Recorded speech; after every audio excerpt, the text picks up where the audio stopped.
gentlemen, welcome back to Power Vacuum. I'm your host, Belmont, and this is going to be my review of the Backrooms. And I will start by saying this is probably going to contain spoil. No, this will contain spoilers. I'm just going to talk about the movie a little bit and mostly my views.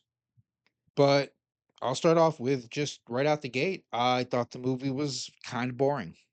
Like it wasn't scary, it wasn't suspenseful or thrilling. I guess because I've watched all the backroom stuff on YouTube already, to me it was just more like kind of Easter egg hunting for a little bit, but the general story just moved at a snail's pace, and it focused too much on the furniture store owner, which I get.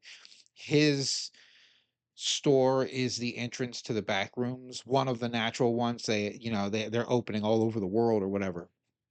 People falling through. That was basically the premise of the YouTube, is that you could just randomly no clip into the back rooms. And yeah, there's a lot of his background, and it's not very interesting or compelling. For a first film out the gate, I think Kane did a good job building a world, not as much writing the film. It's really hard to say because like I've watched so much Backrooms on YouTube, and I've read it on Reddit and all the posts and whatnot and the creepy pastas and all that crap. But like trying to break down a movie into something that's like been so well established is very interesting, which I guess is why he focused on the character development. But there's just lots of little, I guess, hints at the future, maybe. Like they're trying to build a franchise, obviously. They just didn't do any, they didn't do enough groundwork, I don't think, to establish the franchise outright. And they did too little character work for it to be a standalone movie. Like as a standalone movie, it's just a boring movie with a weird ending.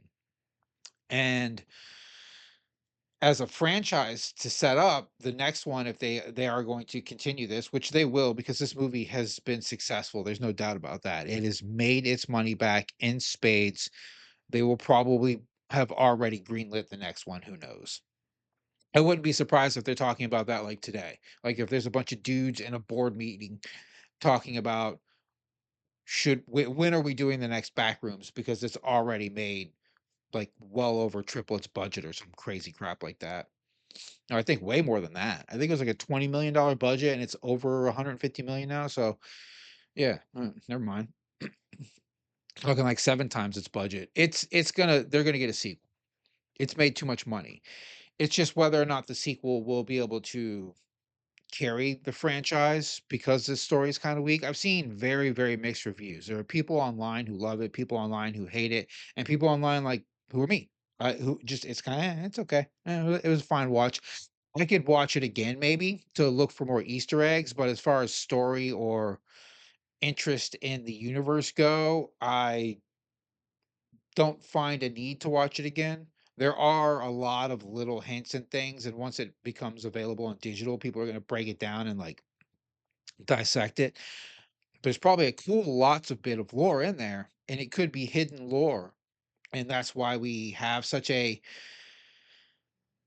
stale or mediocre story, because of the visual elements and the actual, because the backrooms is a visual element. It's meant there for you to marvel and spectacle at. And they do a good job depicting the back rooms, obviously, because it's Kane's version of the back rooms, which is, you know, tied to, well, I guess originally the YouTube shorts made it tied to a company. It seemed like they were responsible.